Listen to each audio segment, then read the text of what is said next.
Agora, deputado, vamos para a pauta da Câmara, que na semana que vem define suas comissões, que durante os próximos dias define suas comissões. Quais são os projetos que o senhor acredita que vão ditar o que vai ser o tom da Câmara Municipal nesse primeiro semestre? Escala 6x1 e anistia entram nisso? E qual que é a opinião do senhor sobre cada um?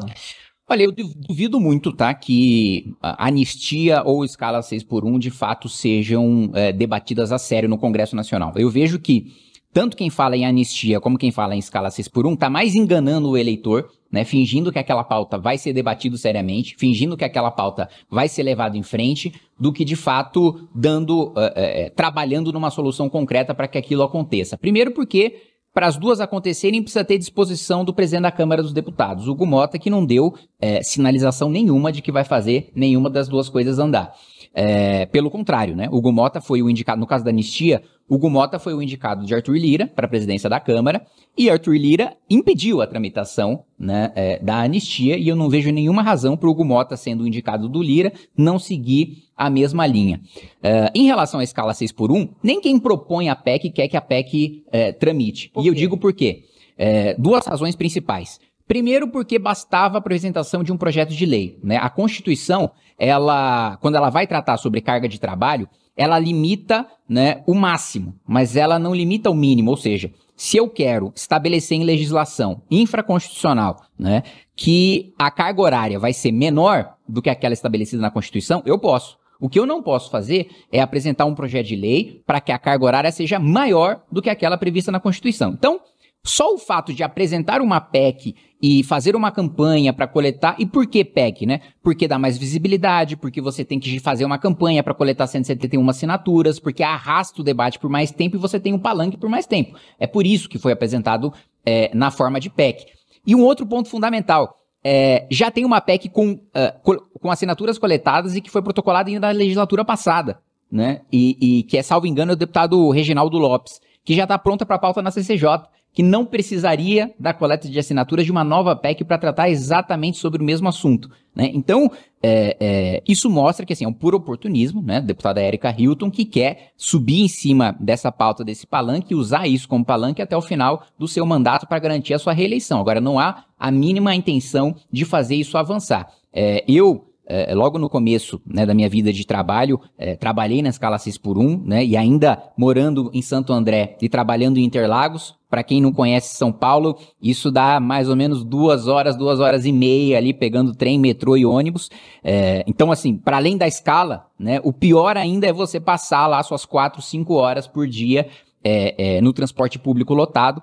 Sei que não é nada fácil, sei que não é desejável. Agora, uma discussão séria sobre escala de trabalho tem que ser feita com base em produtividade.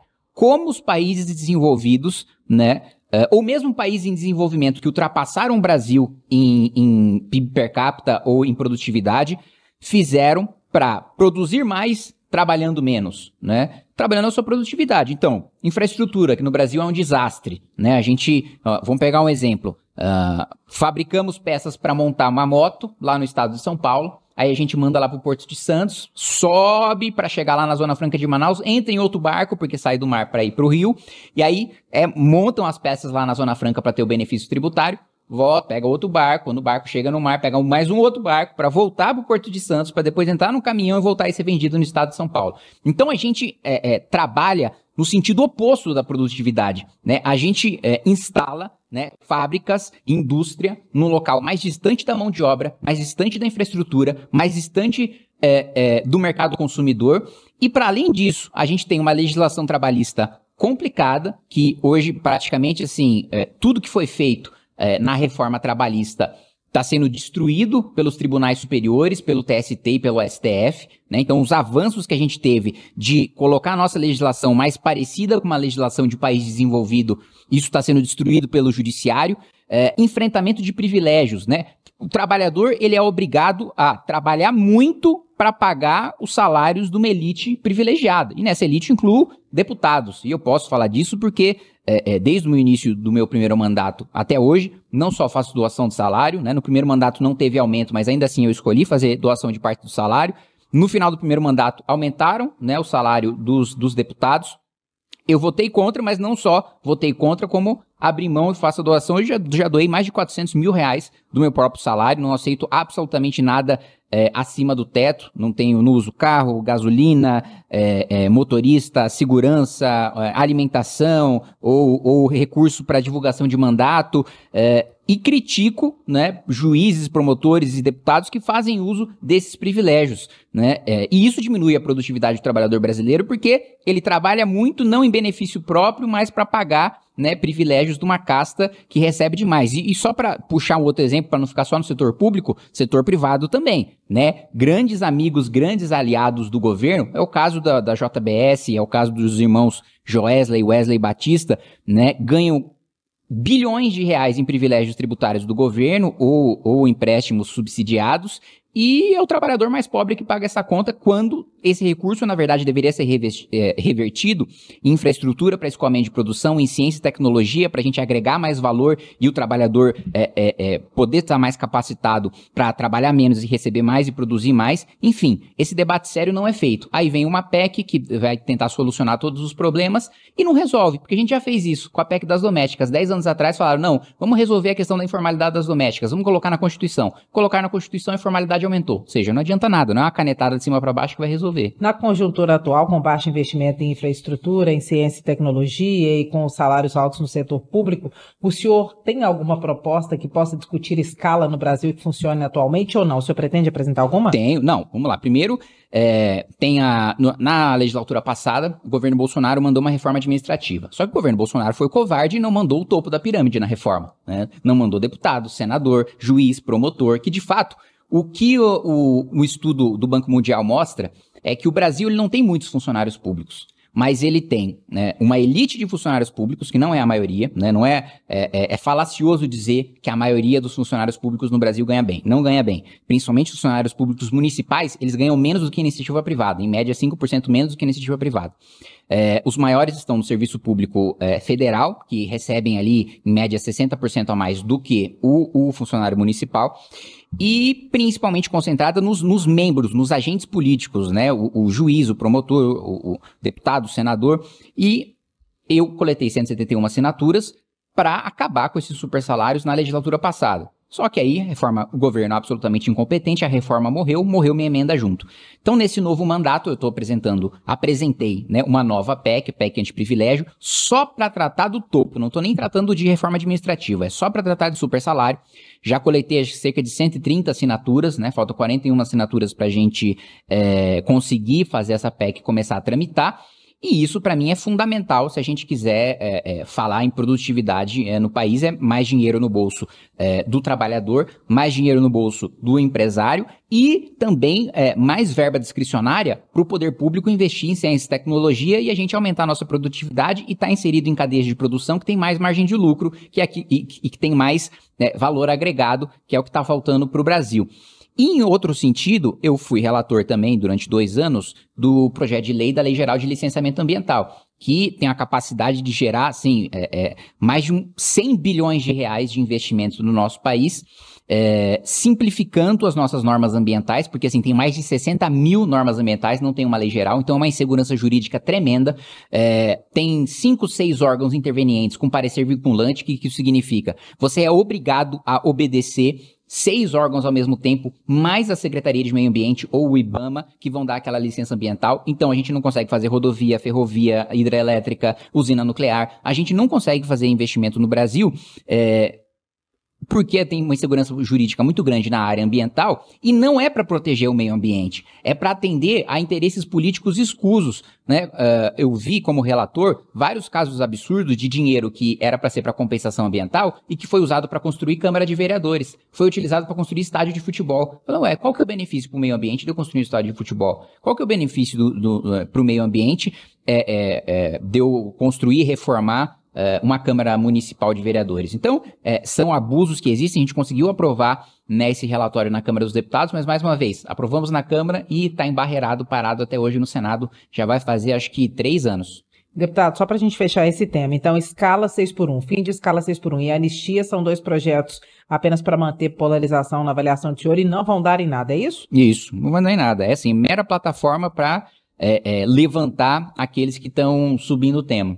Impeachment do Lula, o senhor acha que essa conversa pega, mesmo com essas manifestações da direita, como foi feito na época da Dilma, ou não? Vai ficar parado? Eu acho que o Bolsonaro está afundando a chance que a gente tem ou tinha de promover o impeachment do Lula. Por quê? Porque ele vai lá, liga para organizadores de movimentos de direita em São Paulo, como é o caso do Nas Ruas, lá que é coordenado pelo Tomé Abduch, e manda desmobilizar São Paulo, desmobilizar a Avenida Paulista, para ir na manifestação do Rio de Janeiro. E mais do que isso, ele fala para os deputados que não é para pedir fora Lula, é para pedir fora Lula 2026, só na eleição e não agora, né? E mais do que isso, ele, numa pauta que deveria unir todo mundo, que era o impeachment já, imediatamente, ele vai lá e puxa o tema da anistia, que mais uma vez eu coloquei para você. Os bolsonaristas votaram num presidente da Câmara que não tem compromisso nenhum de fazer avançar o projeto da anistia, né? Então, você, ao mesmo tempo, convocar uma manifestação pela anistia e votar no candidato à presidência da Câmara que não tem compromisso com isso, é você chamar o seu eleitor de otário, né? É de tonto, porque você tem uma atitude política no voto efetiva que é completamente diferente daquilo que você está falando no discurso. Então, vamos lá. Não tem impeachment, não tem queda de presidente da República sem São Paulo, sem Avenida Paulista. Não existe. Pelo contrário, nas manifestações contra a Dilma, não só teve São Paulo, como teve todas as capitais de todos os estados. E precisa ter uma mobilização nacional, né? Não adianta você achar que, concentrando em Copacabana, você vai derrubar o presidente da República. Não derruba Copacabana, não derruba o presidente da República, né? Infelizmente, o Bolsonaro está pegando essa insatisfação popular por causa da corrupção, por causa da alta dos preços e etc., para transformar num palanque pessoal, quando ele nem vai conseguir disputar a eleição. Então, assim, mais uma vez ele trazendo prejuízos à direita, assim como fez quando nomeou um PGR petista amigo do Zé Dirceu, que é Augusto Aras, assim como fez quando nomeou o Cássio Nunes para o Supremo, que devolveu os direitos políticos do Lula, assim como fez quando afrouxou a lei de improbidade administrativa, quando tentou aprovar a PEC que impedia que deputado corrupto fosse preso, quando tentou aprovar a PEC que punia promotor que ia atrás de deputado corrupto e por aí vai. E por que o senhor acha que ele fez isso nessa trajetória que o senhor citou aí? Por que o senhor acha que ele está adiando fora Lula? É porque ele está pensando só na própria salvação. Ele acha que ele precisa do Lula para poder existir? Acho que não, isso. Primeiro, com certeza, né, o Bolsonaro, ele se alimenta, né, Vamos lá, ele não consegue falar sobre méritos próprios, ele não consegue falar sobre o próprio trabalho, e aí ele precisa trabalhar no terror da manutenção ou da volta, né, do PT no poder, né? Assim como o PT também se retroalimenta do bolsonarismo, né? Para o PT é ótimo ter o bolsonarismo como adversário, porque o bolsonarismo e o Bolsonaro, ele comete muitos erros. Eu já escutei de um ministro do Bolsonaro, né? Ele foi, vamos lembrar, o primeiro presidente da República a perder a reeleição, né? Até a Dilma, conseguiu ganhar a reeleição de presidente da República. Eu escutei isso de um dos principais ministros do Bolsonaro. Bolsonaro se esforçou muito para perder a eleição e quase não conseguiu. E eu concordo plenamente com essa afirmação. Assim, ele foi muito no sentido de... ele tá com a máquina na mão, ele tá com a visibilidade na mão, ele tá, enfim, num momento em que a esquerda tá desgastada. Mas ele escolhe, né, tomar uma série de decisões, como a própria nomeação para a PGR foi muito grave. As pessoas não têm a magnitude da gravidade que foi nomear o Augusto Aras para a Procuradoria-Geral da República. Acabou com qualquer operação de combate à corrupção, não só de combate à corrupção, qualquer operação que tivesse o modelo de força-tarefa, que foi consolidado pela Lava Jato, acabou. Então, assim, operações que envolvem crimes mais complexos não conseguem ser levadas em frente, porque você teve um Procurador-Geral da República que acabou com o modelo de força-tarefa, né? E agora é muito difícil você voltar, porque tem toda a resistência da classe política que quer se proteger e não quer a Polícia Federal batendo na porta da sua casa achando, né, mala de dinheiro no seu apartamento, ou até, no caso do senador aí na legislatura passada, literalmente, né, não posso falar aqui porque foi num lugar um pouco inapropriado, independentemente da idade da pessoa que esteja assistindo, mas encontraram dinheiro lá no senador, né? E isso acabou, justamente por uma ação do Bolsonaro, né?